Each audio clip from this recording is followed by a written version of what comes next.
Hi, my name's Steve and I'm a technology and privacy lawyer at HopgoodGanim. I'd like to talk to you today a little bit about the Notifiable data breach scheme. As you may be aware, the scheme starts on the 22nd of February 2018 and it applies to organizations that are governed by the Commonwealth Privacy Act. If you're not sure whether your organization is governed by the Privacy Act, here's a few tips. The scheme applies to businesses and not-for-profit organizations with turnover of $3 million per year or more.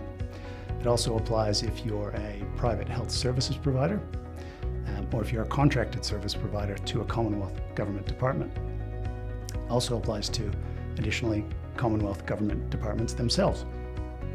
There's a few other categories of organizations that are covered, so if you're not quite sure, I'll include some links in the comments to this video.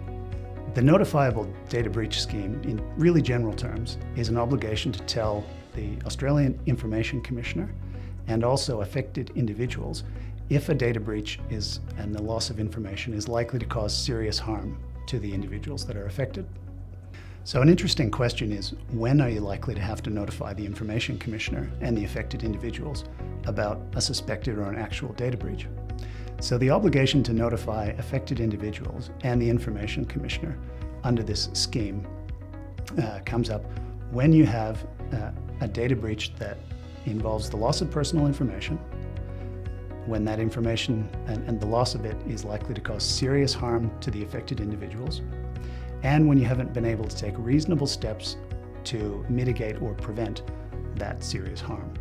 If we think about a couple of specific situations where data loss might be serious, I'm reminded of human examples like sending an email and instead of putting the addresses into the blind carbon copy field, maybe accidentally putting them into the to or CC line so that every recipient sees everyone else's email addresses.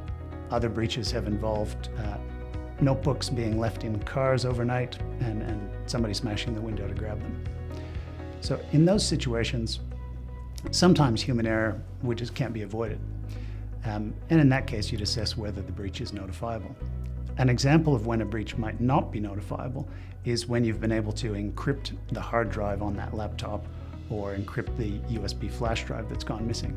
If it's not likely that somebody picking up that piece of computer equipment can get the personal information or can't use it, then maybe your breach isn't notifiable in the first place. When you're assessing whether an unauthorized access or a loss of information is likely to cause serious harm, one question to think about is whether the person gaining that access or receiving the information could ever make use of it. For example, if you've lost an encrypted flash drive that had a spreadsheet, say, and 1,000 or 2,000 records of personal information, if that drive was encrypted, it might be that the person who gets hold of that flash drive can't decrypt it, in which case there may not be any risk of serious harm to the affected individuals. If we think about the example of inadvertently sending an email to the wrong person, some factors that you would take into account when assessing the risk of serious harm are who that information may have been sent to. If it was sent internally and just to the wrong person, you may be able to follow up with them and ensure that they haven't used the information inappropriately. But if it was sent outside the organization, you may not know who it was sent to, or you may not be able to contact the recipient. In which case, other questions will be relevant, like whether the file that you sent was encrypted or protected with some other technology that'll keep the recipient from using it. So I'd really like to give you some hard and fast rules about when a data breach is notifiable and when it isn't. Unfortunately, I can't do that. You really need to take into account the facts and circumstances of any suspected or eligible data breach and make that determination having regard to the specific facts and the factors and guidelines given by the Commissioner about assessing a breach, and then make your own conclusion. If you're unsure about how to assess a data breach or an unauthorized access to personal information, or if you just want more information about the data breach notification scheme, please feel free to get in touch with us.